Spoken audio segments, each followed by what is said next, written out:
Hello students, welcome to Shivaji Group of Institutions online classes of English. I am A.K. Dwivedi and today I am going to continue the same topic, that is pronoun. Okay, the same topic, that is pronoun. Let us try to understand it. Next students, in my earlier video you were explained the definition of pronoun, various categories of pronoun, and first definition, that was personal pronoun. Now I am going to explain you what is possessive pronoun. Okay, students, the possessive pronoun refers to the words which are used for showing possession. Okay, possession matlab right, adhikar, belongingness are termed as possessive pronoun. For example, you can take these books are mine. These books are mine. That means books belong to me. That's why here mine is possessive pronoun. Okay. Next one. The problem is yours, not ours. समस्या आपकी है, हमारी नहीं. Here possessive pronouns are yours and ours. Okay. They are used as possessive pronoun. In third sentence, I don't believe that this land is theirs. मैं believe नहीं करता हूं कि ये प्रॉपर्टी या लैंड उनकी है. तो students, here mine, yours, hours, theirs are used as possessive pronoun. Okay. Now next one category, that is demonstrative pronoun. I will explain you demonstrative pronoun. So let us try to understand it. Demonstrative pronoun. Third one. Demonstrative.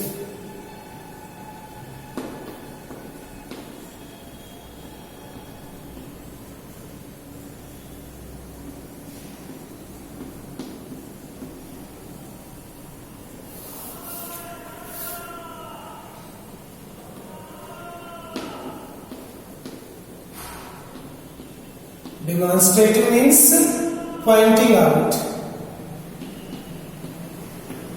The words which point out. Okay? The words which are used for demonstrating the things or persons. The words which are used for demonstrating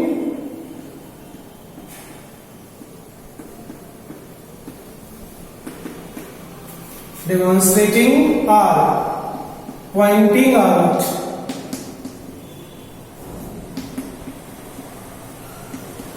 the things or persons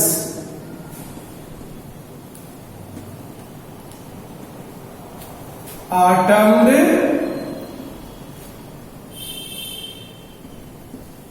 as demonstrative pronoun.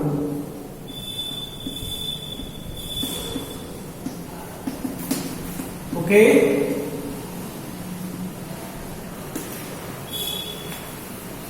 So students, take example.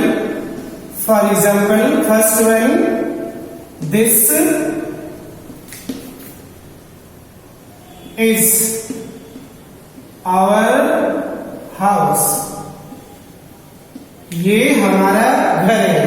Here this refers to demonstrative pronoun. Next one example, these are not your books. ये books आपकी नहीं है. Here these refers to demonstrative pronoun. Next one example, that was a fine dish. वो बहुत बढ़िया dish थी. Here that refers to demonstrative pronoun. Students, the words like this, these, those, that are used as demonstrative pronoun. So I think definitely you must have understood it well. Okay, next one category, that is next one category I am going to explain you interrogative pronoun. Okay, fourth one, interrogative pronoun. Interrogative means the pronoun words which are used for asking the questions. Interrogative pronoun.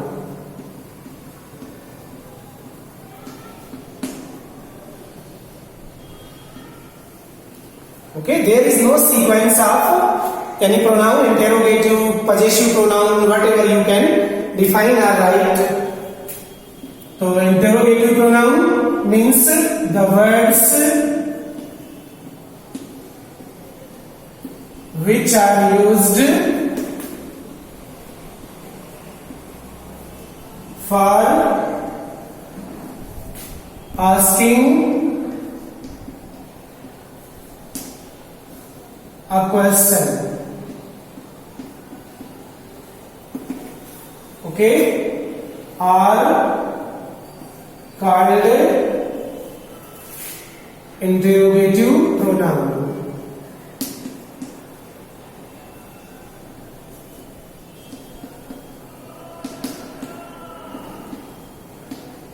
For example,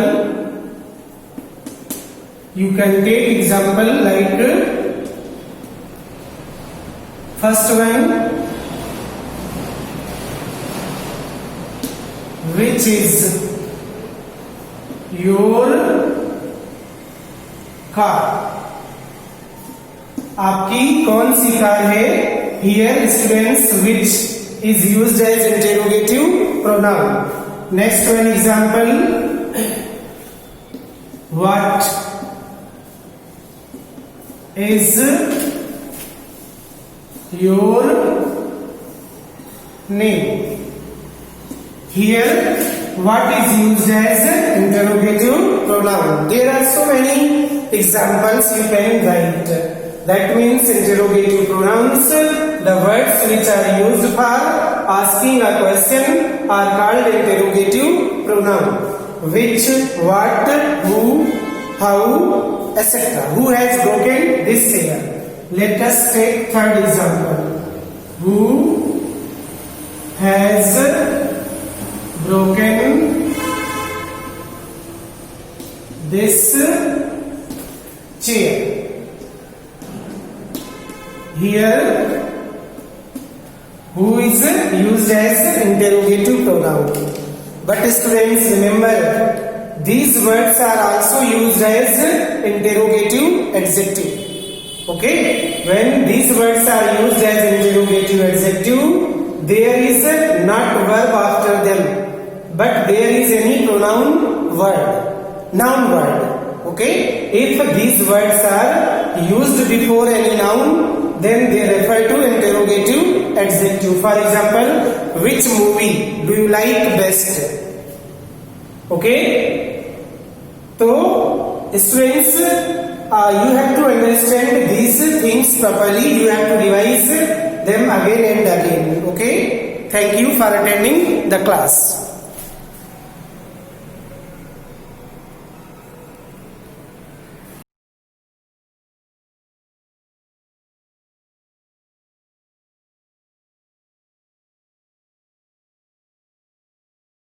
Good morning student, welcome to Shivaji Group of Institution online classes. Student, in previous class we have discussed chapter 3rd, unit 2nd, which is friction and its effect.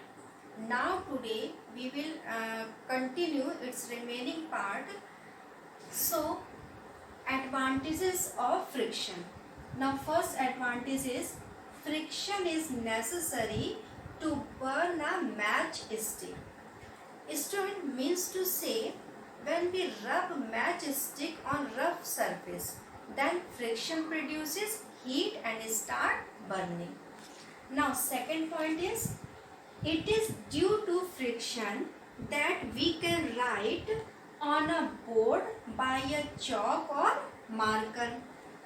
Student means to say if there is no friction between board and chalk, then the chalk will slip off from the board and it will not be possible to write on the board.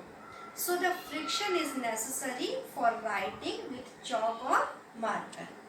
Now third point is, in absence of friction, we would not be able to walk on road.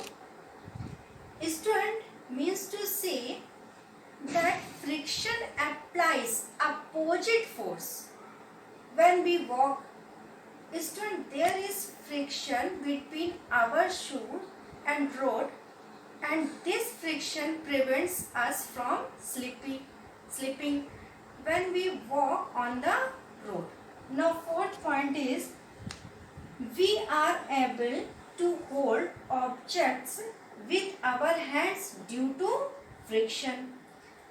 Student means to say that if the surface of the object is frictionless, then it will become very slippery, and we will not be able to hold them properly. So friction is necessary for holding object. Now 5.6, friction between the brake shoe and the wheel slows down or stop a moving vehicle. Student means to say that a vehicle slows down when brakes are applied because the force of friction opposes the motion of wheel. Now disadvantages of friction. First point is, friction opposes the motion of a body, so it decreases the efficiency. Student means to say when there is more friction, we need more force for moving a body.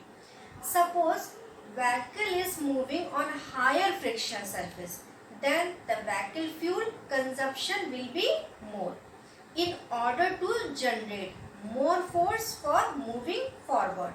Now second point is, friction causes wear and tear in the moving parts. Students, the biggest disadvantage of friction is wear and tear.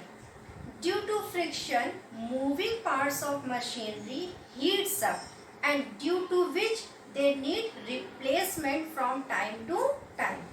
Now third point is, friction produces heat. Students, friction produces heat when two parts of surfaces rub against each other, and due to which some useful energy is wasted into heat energy. Now, ways of reducing friction. First point is, by making the surfaces smooth. Student, for reducing friction, the surfaces are made smooth by polishing them. Cars, trucks, etc., when they move on a smooth cemented roads, their efficiency increases. Now second point, by use of lubricants. Students, friction in machines is reduced by lubrication. In our daily life, oil or grease is applied between the moving parts of a machine so that their friction can be decreased. Now third point is, by the use of ball bearings. Student, as we know, rolling friction is much less than sliding friction. So in a place of wheels and axle, we use ball bearings to reduce friction. Now fourth point is, by streamlining. Student, streamlining reduces the area of contact, and due to which friction reduces. Student, the shape of boat is streamlined because the friction experienced by the boat in water can be reduced so that it can move faster. Now, ways of increasing friction. First point is by making the surfaces rough. Student, by making rough surfaces, we can increase friction. Rough surfaces have a better grip for moving. For examples, tires of vehicles are provided with deep grooves so that their friction increases, which prevents them from skidding.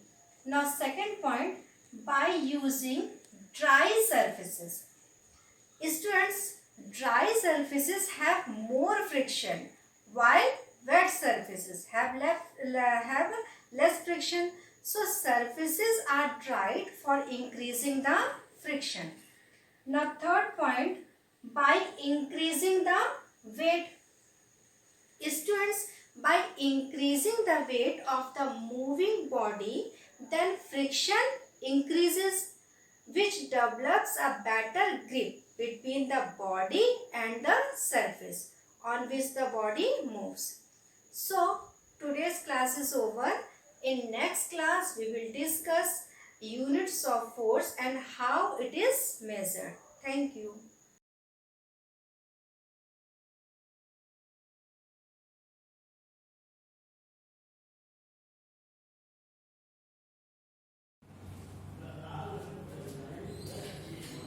Good morning, students. Welcome to the online classes of Shivaji Group of Institution. Today, we will discuss the chapter 3, which was element, compound and mixture. In this chapter, there are 3 bifurcations, जिसमें हम लोग पहला part पढ़ चुके थे. What was element, what was compound and what was its chemical formula. Now, जो इसकी unit 2 है, उसके बारे में बात करेंगे, जो कि है pure substances, mixture and compound. तो इसमें सबसे पहला वर्ड आप देखो, ये है प्योर सब्सटेंसेस. तो जैसा कि ये वर्ड है प्योर सब्सटेंस, तो प्योर का मतलब क्या होता है? जो पूरी तरीके से प्योर हो, जिसमें कोई और चीज मिली हुई ना हो. यानी कि हम कह सकते हैं कि प्योर सब्सटेंसेस ऐसे सब्सटेंसेस होते हैं बच्चों, जिसमें सिर्फ एक टाइप के ही एटम प्रेजेंट हो, सेम काइंड के ही पार्टिकल प्रेजेंट हो. तो प्योर सब्सटेंसेस क्या है? The particles having only the substance which have only one kind of particle या same kind of particle is called pure substance. और ये कैसा हो सकता है? होमोजीनियस मिक्सचर होता है. होमोजीनियस और हेटेरोजीनियस के बारे में हम लोग पढ़ेंगे. होमो का मतलब होता है same. What does the word means homo?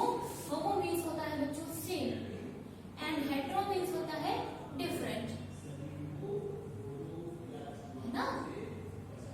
So अगर होमो का मतलब सेम होता है, तो ये जो प्योर सब्सटेंस होते हैं ना, इसमें एक ही टाइप के पार्टिकल होते हैं और इनका मिक्सचर किस तरीके का दिखाई देता है? होमोजीनियस मिक्सचर दिखाई देता है. क्यों दिखाई देता है होमोजीनियस?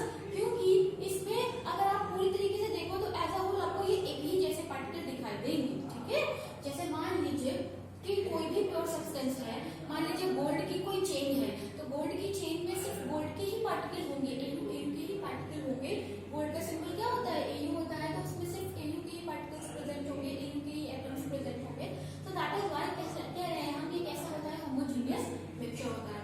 दूसरी चीज ये कि जो इसमें सेम काइंड के पार्टिकल्स होते हैं. अभी देखिए, the constituent particle are combined in a fixed proportion. यानी प्योर सब्सटेंसेस में जो भी कॉन्स्टिट्यूएंट अगर कंबाइंड हो रहे हैं तो उनका रेशियो क्या होता है? फिक्स्ड होता है. ठीक है. Now if you talk about mixture, क्योंकि देखिए प्योर सब्सटेंस के बारे में बात हो गई, अब हम बात करेंगे मिक्सचर की. तो मिक्सचर क्या होता है? एक्चुअली दिस इज एक्चुअली होमो और हेटेरोजीनियस मिक्सचर. होमो का मतलब सेम, अगर कोई चीज आपको सेम तरीके के कॉन्स्टिट्यूएंट पार्टिकल्स में दिखाई दे रही है तो वो होमोजीनियस मिक्सचर होता है. और हेटेरोजीनियस में क्या होता है कि डिफरेंट डिफरेंट स्टेजेस आपको अलग अलग नजर आ रही होती हैं. So that is the difference between homo और हेटेरोजीनियस. उसके बाद ये जो मिक्सचर होता है, तो मिक्सचर कैसे बनता है? जब दो या दो से ज्यादा सब्सटेंसेस को हम मिलाते हैं in any proportion, when two और more substances are mixed together, or combined together in any proportion, then mixture is formed. बात समझ में आ रही है? तो मिक्सचर क्या है? जब दो या दो से ज्यादा चीजों को हम किसी भी प्रोपोर्शन में मिला दें तो वो बनता है मिक्सचर. और मिक्सचर क्या है? होमो और हेटेरोजीनियस मिक्सचर. होमोजीनियस मिक्सचर का मतलब स्टेट एक ही होगी,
आइसक्रीम होता है हेट्रोजीनियस, ब्लड भी होता है बच्चों, ठीक है, मिल्क भी होता है, मिल्क में प्रोटीन और फैट की लेयर होती है। तो ये सारे आपके होमोजीनियस और हेट्रोजीनियस के एग्जांपल हो गए। दूसरी बात, अगर स्टेट के बेस पे हम देखें इसको मिक्सचर को, तो देखिए 3 तरीके के होते हैं। सॉलिड का सॉलिड में मिक्सचर, तो सॉलिड को सॉलिड में घोल करके मिक्सचर बनाया गया, मिला करके मिक्सचर बनाया गया, उसका एग्जांपल है alloy. Now the word alloy means जब 2 या 2 से ज्यादा मेटल या नॉन मेटल्स को मिलाते हैं इन अ फिक्स्ड प्रोपोर्शन, ठीक है, तो बनता क्या है एलॉय। और एलॉय कैसा होता है, मोस्टली एलॉय जो होते हैं बच्चों वो मोल्टन स्टेट में बनाए जाते हैं। कैसे बनाए जाते हैं, मोल्टन स्टेट में बनाए जाते हैं, ठीक है ना।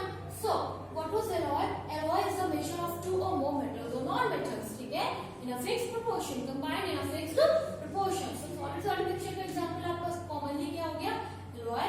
उसके बाद सॉलिड का लिक्विड में मिक्सचर, तो सॉलिड क्या, मान लीजिए शुगर आपकी सॉलिड हो गई और पानी आपका लिक्विड हो गया, तो शुगर को आपने पानी में घोल दिया तो क्या बन गया बच्चों, सॉलिड का लिक्विड में मिक्सचर बन गया। उसके बाद लिक्विड का लिक्विड में मिक्सचर देखो, तो लिक्विड का लिक्विड में मिक्सचर देखिए अल्कोहल और वाटर, ठीक है, अल्कोहल को आपने वाटर में मिला दिया तो लिक्विड का लिक्विड में मिक्सचर बन गया, ठीक है ना। तो ये बात समझ में आ गया ना कि सॉलिड का सॉलिड में मिक्सचर कैसे बना, सॉलिड का लिक्विड में मिक्सचर कैसे बना और लिक्विड का लिक्विड में मिक्सचर किस तरह से बना। उसके बाद देखिए कैरेक्टरिस्टिक्स ऑफ मिक्सचर, तो मिक्सचर की कैरेक्टरिस्टिक्स क्या है, तो सबसे पहला देखो वेरिएबल कंपोजिशन। वेरिएबल कंपोजिशन का मतलब ये होता है कि जब भी कोई मिक्सचर बनता है तो इसका कंपोजिशन हमेशा से नहीं रहता है। क्यों, क्योंकि मिक्सचर जब हम बना रहे होते हैं तब उसमें दो से ज्यादा चीजों को कंबाइन ही किसी भी रेशियो में करते हैं। मान लीजिए आपने कोई मिक्सचर बनाया, मान लीजिए आपने शक्कर और पानी घोल करके एक मिक्सचर बना दिया, तो पहली बार जब आपने मिक्सचर बनाया तो उसमें 2 चम्मच शक्कर डाली और पानी 1 गिलास लिया, और जब सेकंड टाइम में आपने मिक्सचर बनाया तो उसमें क्या किया, 4 चम्मच शक्कर डाल दी। तो इसीलिए कह रहे हैं कि कॉम्पोजिशन उसका कैसा हो गया, वेरिएबल हो गया। क्यों, क्योंकि उसमें कोई फिक्स्ड रेशियो नहीं है, कोई फिक्स्ड चीज नहीं है कि आपको इतने ही चम्मच या इतने ही ग्राम या इतने ही मिलीग्राम डालने हैं। तो वेरिएबल कॉम्पोजिशन होता है, किसका होता है बच्चों, मिक्सचर का कॉम्पोजिशन वेरिएबल होता है। और ये फिजिकल चेंज को शो करते हैं। इसमें क्या होता है, केमिकल चेंज नहीं होता है। क्यों नहीं हो पाता है, क्योंकि इसका रेशियो फिक्स नहीं होता, कॉन्स्टिट्यूएंट पार्टिकल फिक्स नहीं होते, तो क्या है, इसीलिए ये फिजिकल चेंज शो करते हैं। No specific property, specific property भी नहीं होती, स्पेशल प्रॉपर्टी भी नहीं होती, क्योंकि रेशियो फिक्स नहीं है, तो बॉइलिंग पॉइंट, मेल्टिंग पॉइंट सब चेंज हो जाते हैं, ठीक है। जैसे जैसे आप चीजें घटाते बढ़ाते हैं उसकी जो है physical properties, specific properties change होती है, ठीक है। होमोजेनिटी यानी कि वही समानता वाला, ठीक है। सेपरेशन ऑफ कॉन्स्टिट्यूएंट, तो मिक्सचर के जो भी कॉन्स्टिट्यूएंट है बच्चों उसको हम लोग सेपरेट कर सकते हैं। कैसे कर सकते हैं, while some physical means you can separate the constituent of a mixture, ठीक है ना। तो कुछ भी फिजिकल काम करके आप मिक्सचर के कॉन्स्टिट्यूएंट को सेपरेट कर सकते हैं। मान लीजिए आपने क्या किया, पानी में नमक का घोल बनाया, मिक्सचर बनाया, तो सॉलिड लिक्विड का मिक्सचर हुआ, पानी तो लिक्विड हो गया और सॉलिड आपने क्या बोला, नमक, तो क्या हो गया, लिक्विड और सॉलिड का मिक्सचर बना। अब उस मिक्सचर को आपने क्या किया, उसके कॉन्स्टिट्यूएंट को अलग करना है, सेपरेट करना है, तब फिर आप क्या करेंगे, कोई ना कोई फिजिकल तरीका अपनाएंगे। मान लीजिए आपने उसको बॉईल कर दिया, जब आप बॉईल करेंगे तो पानी क्या होगा, भाप बन के उड़ जाएगा और जो भी नमक आपने बोला था वो नीचे सॉलिड के फॉर्म में बचा रहेगा। सो that is the separation of constituent. So in this way you can say कि मिक्सचर के जो कॉन्स्टिट्यूएंट होते हैं बच्चों, you can separate the constituent of the mixture, okay. Energy change क्या है, जब मिक्सचर बनता है तो एनर्जी चेंज मोस्टली नहीं होती है, ठीक है। एनर्जी चेंज मिक्सचर के बनने में एनर्जी का चेंज नहीं होता है। क्यों नहीं होता है, बिकॉज इसमें भी वही बात है, रेशियो फिक्स नहीं है, तो एनर्जी का चेंज होना पॉसिबल नहीं है, ठीक है ना। सो आज हमने पढ़ा प्योर सब्सटेंस क्या है, मिक्सचर क्या है, मिक्सचर कितने टाइप का होता है, होमोजेनियस और हेट्रोजेनियस, और स्टेट के बेस पे कितने टाइप के मिक्सचर होते हैं, यानी इसकी जो भी फिजिकल स्टेट है, सॉलिड है, लिक्विड है, गैस है। उसके बाद कैरेक्टरिस्टिक क्या होती है मिक्सचर की। तो आज की इस क्लास में टाइम मिलते हैं अपने क्लास में, तब तक के लिए good bye, take good care of yourself.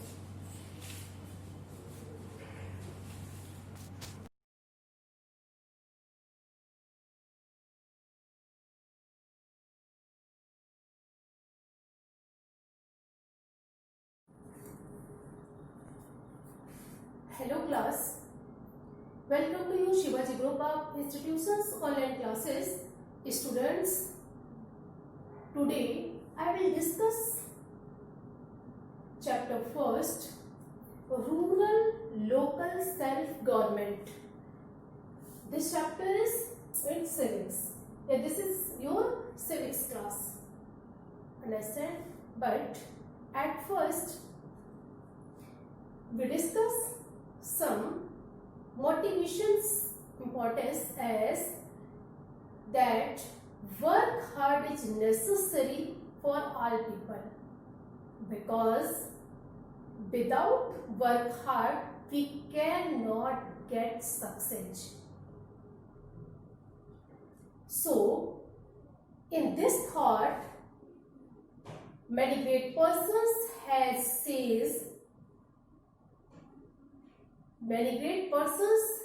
had said about work hard that you see कि God helps those people who work hard. यानी God helps those people who work hard.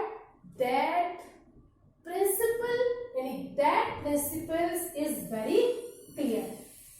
यह principles क्या है, हमेशा से clear है कि God helps those people, माने ईश्वर भी उसकी सहायता करता है जो हार्ड वर्क करते हैं. Understand? Now students, we discuss about your chapter. In previous chapter, I have discussed many topics of this chapters. कि what means of rural local self-government, या how many steps taken by the rural self-government. Rural self-government have taken many steps to develop the rural area, any village area. In past time, zamindari system is present, so abolishing the zamindari system. At first, the rural local self-government abolishing the zamindari system. Zamindari system, they provided good seeds, fertilizer, irrigations, and many other facilities by the rural local self-government.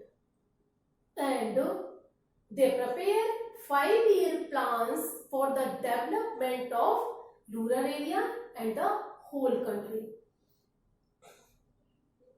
Today, I am going to explain other topics of this chapter.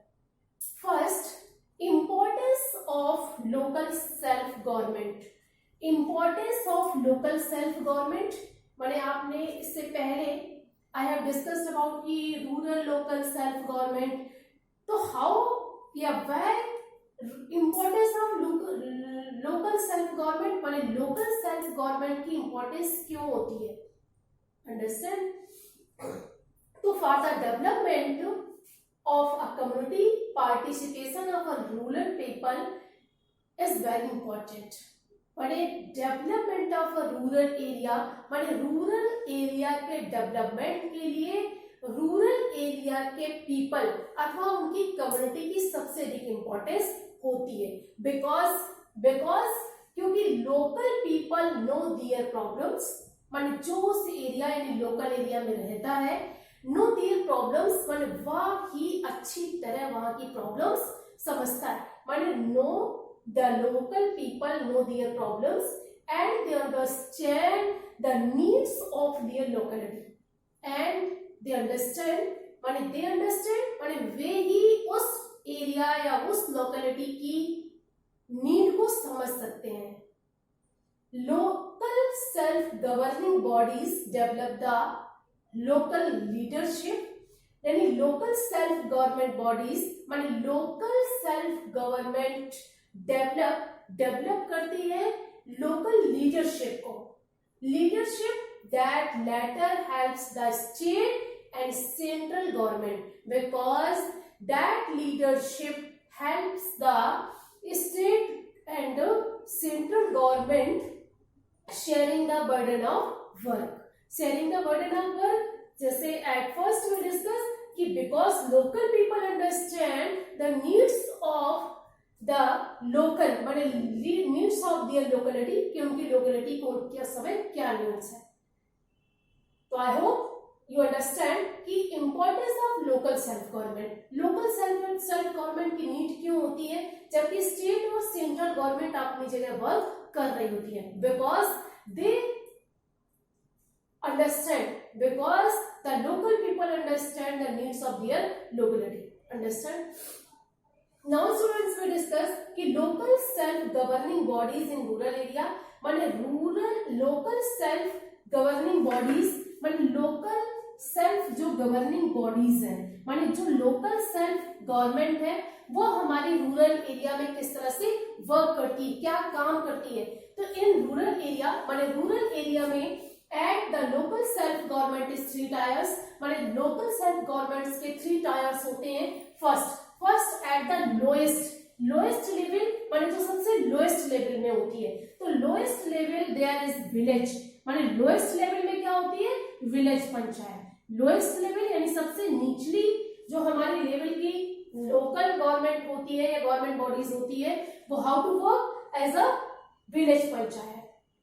And second we discuss कि at the block level माने ऐसी government माने rural government जो क्या करती है block level पर work करती है, देयर इज कॉल्ड पंचायत समिति माने this is called panchayat samiti. Understand? And now we discuss in third तो at the district level there is work as the zila parishad माने जिला परिषद is also known as the rural local यानी rural local self government। तो now students कि rural self governing bodies is divided into 3 parts। at first lowest level पर ग्राम panchayat and block स्तर यानी block level पर block panchayat समिति एंड डिस्ट्रिक्ट लेवल यानी district level पर वर्क एज अ जिला परिषद। Understand?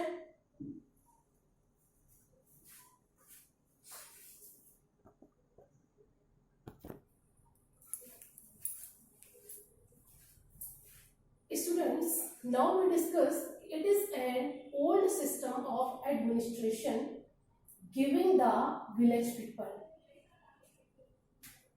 In before, I will discuss that the rural local self-government have divided into 3 tiers, but in an old system of administration giving the village people माने old system में जो हमारी administration यानी प्रशासन व्यवस्था जो थी वो डिवाइडेड इनटू 3 पार्ट्स। तब भी 3 पार्ट्स में डिवाइडेड थी। First gram panchayat as a village level, gram panchayat work as a village level. Second we discuss panchayat samiti work as a block level. Next zila parishad work as a district level. Understand? माने जिला परिषद so we call that the lowest level of the government is rural local self government यानी ग्राम panchayat. then after panchayat samiti it means block level and jila परिषद work as a district level। understand? Now we discuss first is village panchayat यानी village panchayat how work यानी village panchayat कैसे work करती है या village panchayat का काम क्या होता है। तो द वर्ड पंचायत यानी पंचायत शब्द का ही लिटरली मीन्स है a term of 5 members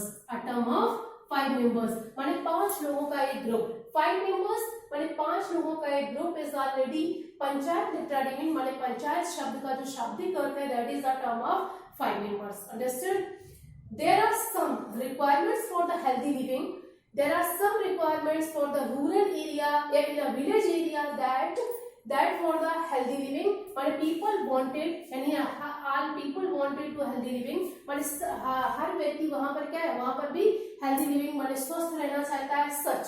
Such they need to clean यानी clean drinking water, cleaning and lighting of roads, cleaning and lighting of roads, sorry, cleaning and lighting of roads.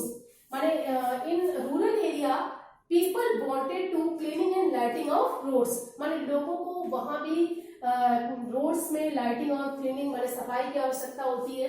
They feel to medical facilities, they need to medical facilities, माने they need to medical facilities या requirement of to medical facilities and primary education for children, माने they wanted to primary education for the children because in rural area there were so many children were illiterate and they work as in age of lowest, माने lower age से ही वो क्या करते हैं, काम करने लगते हैं. So in rural area requirement of the primary education, understand. Next, road for transport, माने they need the requirement for the transport. So thus we say कि in rural area यानी ग्राम पंचायत या functions of the ग्राम पंचायत, माने पंचायत के functions जो है वो क्या होते हैं, इन सारे वर्क्स को कंप्लीट करना, यानी so many वर्क की रिक्वायरमेंट. माने gram panchayat works as a panchayat samiti construction of maintain of village roads and constructions of many roads, and they provided to primary education for the village and rural area. That works included in gram panchayat. Understand? First क्या है, ग्राम सभा. ग्राम सभा यानी ग्राम सभा का क्या मतलब है, तो ग्राम सभा में भी called the general body of the villagers, माने villagers की एक जो general bodies होती है, that is called ग्राम सभा. All major issues regarding the rural welfare discussed, माने जितने भी रूरल एरिया के इशू होते हैं, माने रूरल एरिया या all major issues rural areas या rural welfare will be discussed in gram sabha. माने ग्राम सभा में सारे भी जितने भी माने इश्यूज होते हैं, मेजर इश्यूज होते हैं, वो सारे ग्राम सभा में डिस्कस किए जाते हैं. अंडरस्टैंड. नेक्स्ट है ग्राम पंचायत. ग्राम पंचायत तो द मेंबर ऑफ ग्राम सभा इलेक्टेड अ स्मॉल कमेटी, माने मेंबर्स माने ग्राम सभा के जो मेंबर्स होते हैं इलेक्टेड अ स्मॉल, माने वो क्या करते हैं, इलेक्ट अ स्मॉल कमेटी, माने वो एक स्मॉल कमेटी इलेक्ट करते हैं यानी चुनते हैं ऑफ द मेंबर्स की to constituent of the gram panchayat, माने ग्राम पंचायत को कंस्टिट्यूएंट करने के लिए. So thus we say कि that in ग्राम पंचायत माने gram panchayat elect a person in a village as a pradhan, as we call him sarpanch. He is the president. He is the president of the he is the head and the president of the village, and he work as a president as a village. Next अगला होता है panchayat secretary, who is elected by the government and he work in a village as a government servant. Understand. तो students, I hope that I will discuss I have discussed many topics of this chapter. You have understand. Tomorrow I will discuss, next video I will discuss the other topics of this chapters. Thank you for attending this class.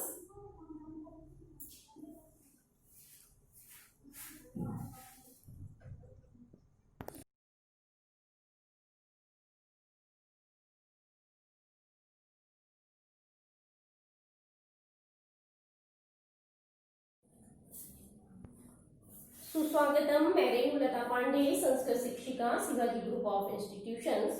बच्चों, आज का सुविचार सुन लीजिए. परिश्रम ही सफलता की कुंजी है. कुंजी मतलब की, ठीक है.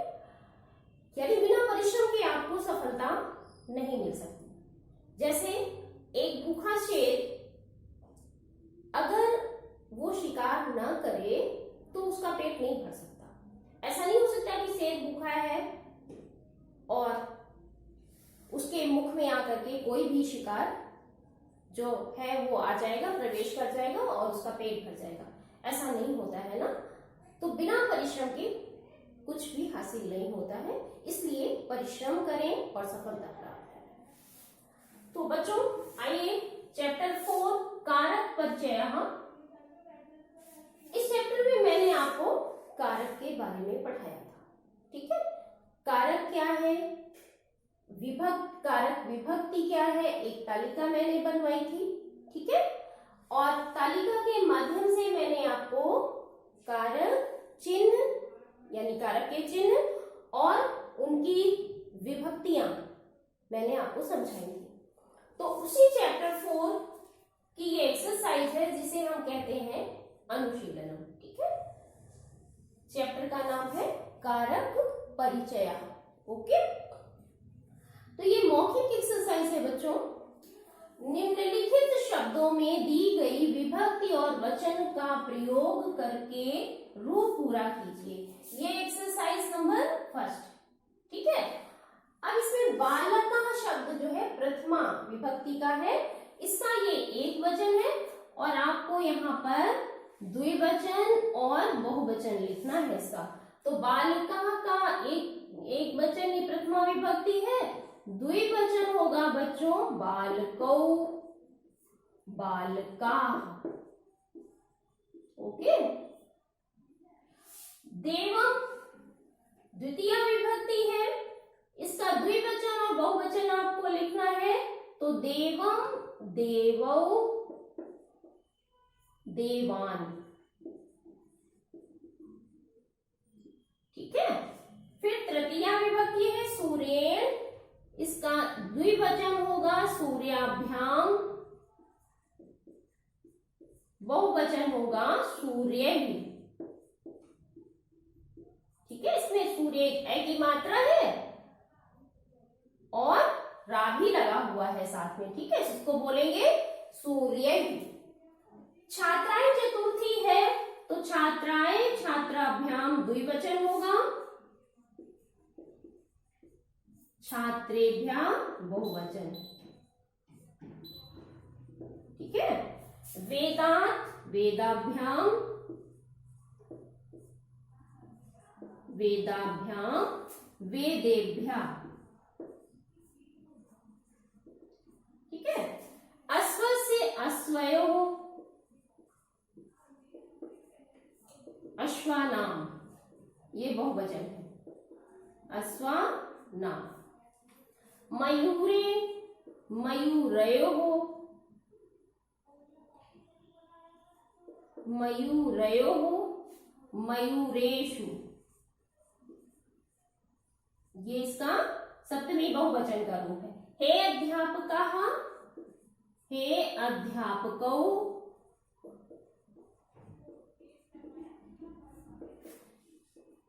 हे अध्यापकाः, ठीक है। संबोधन का चिन्ह जरूर है। तो इस तरह से बच्चों ये एक्सरसाइज कंप्लीट हुई है। रिक्त स्थान देख लीजिए, ये आपका एक प्रथमा में बालकौ है, इसमें देवम है, सूर्यैः, छात्राय, वेदाभ्याम, अश्वानाम, मयूरयोः और हे अध्यापका, ठीक है। ये रिक्त स्थान आपको अपनी बुक में पेंसिल से फिल करना है, ओके। ये मौखिक एक्सरसाइज थी। अब बच्चों एक्सरसाइज नंबर 2 है,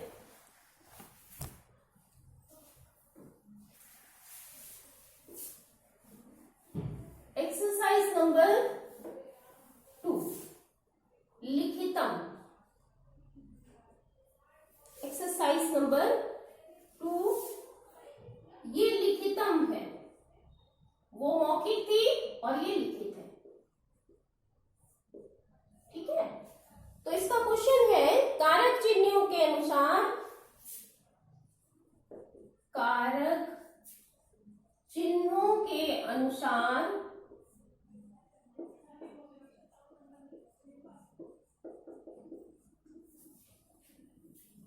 विभक्ति और वचन का प्रयोग कीजिए। कारक चिन्हों के अनुसार विभक्ति और वचन का प्रयोग कीजिए। ठीक है, ये इसका क्वेश्चन है। ये अभी एक्सरसाइज में आपको सॉल्व कराती हूँ। हाँ बच्चों, कारक चिन्हों के अनुसार विभक्ति और वचन का प्रयोग कीजिए। तो ये कारक के चिन्ह दिए हैं 1 2 3 4 5 6। पिता की, और ये शब्द दिया है जनक, तो इसका आपको पिता की चिन्ह के अनुसार षष्ठी लगानी होगी, तो बनेगा शब्द जनकस्य। 2 घोड़ों से, अश्व शब्द है, पंचमी द्विवचन यहां लगेगा अश्वाभ्याम। ठीक है, वृक्षों पर सप्तमी बहुवचन आएगा यहां पर वृक्षेषु। अध्यापकों ने, प्रथमा बहुवचन आएगा अध्यापकाः। 2 तोतों का, तो षष्ठी द्विवचन आएगा बच्चों, काकी के चिन्ह होता है षष्ठी का। 2 तोते हैं इसलिए षष्ठी द्विवचन का शब्द आएगा। 2 चंद्रमाओं का सेम है तो चंद्रयो आएगा। ठीक है, इस तरह से बच्चों ये एक्सरसाइज कंप्लीट हो गई है। अब आइए एक्सरसाइज नंबर 3। दिए हुए रिक्त स्थान में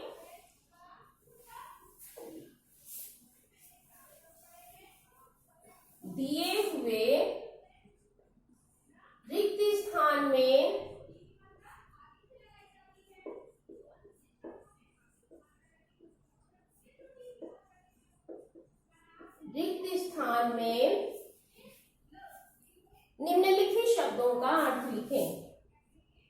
निम्नलिखित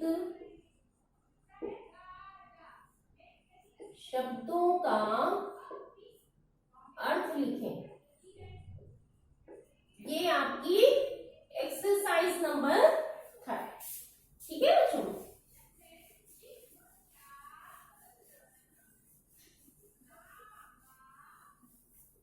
अब देखिए, ग्रामात् नगरेषु फलेभ्यः 1 2 3 है। ग्रामात् नगरेषु फलेभ्यः। ठीक है, ये शब्द दिए गए हैं तो आपको इनका रिक्त स्थान में अर्थ लिखना है। ग्रामात् का मतलब हो गया गांव से, पंचमी है। नगरेषु नगरों में, सप्तमी है ये। फलेभ्यः फलों से, चतुर्थी पंचमी बहुवचन, फलों से। ठीक है, अब आइए 4 5 6 4 5 6। ठीक है, ये शब्द है बच्चों कोकिलियो छात्रेण, कोकिलयो छात्रेण अध्यापकान, अध्यापकान, कोकिलयो छात्रेण अध्यापकान। तो कोकिलियो शब्द जो है षष्ठी द्विवचन है, तो 2 कोयलों के, 2 कोयलों के, ये इसका अर्थ हुआ। छात्रेण तृतीया एक वचन है, इसके लिए इसका अर्थ होगा छात्र से। अध्यापकान द्वितीया बहुवचन है, ठीक है, जिसका चिन्ह होता है द्वितीया का को, तो इसका अर्थ होगा अध्यापकों को। ठीक है बच्चों, तो इस तरह से ये रिक्त स्थान कंप्लीट हो गए। ये एक्सरसाइज नंबर 3 थी। अब एक्सरसाइज नंबर 4 देखिए। 4 है का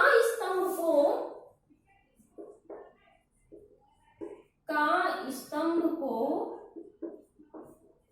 खा स्तंभ से मिलाइए, यानी मैचिंग करनी है आपको।